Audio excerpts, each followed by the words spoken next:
Sekjen Partai Gerindra Ahmad Muzani akan dipilih sebagai Ketua MPR periode 2024-2029 pada Kamis 3 Oktober 2024. Ia akan didampingi oleh 8 wakil Ketua MPR, termasuk 7 orang dari fraksi di DPR dan 1 orang dari DPD.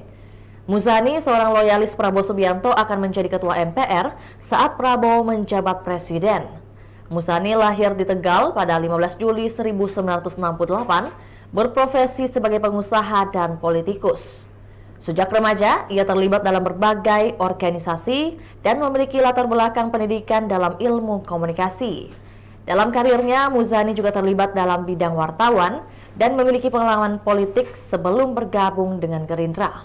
Sejak tahun 2015, ia menjabat sebagai Sekjen Gerindra atas kepercayaan dari Prabowo Subianto. Itulah tadi berita hot news kita pada hari ini. Saksikan berita hot news lainnya hanya di kanal YouTube dan Facebook Tribun Timur.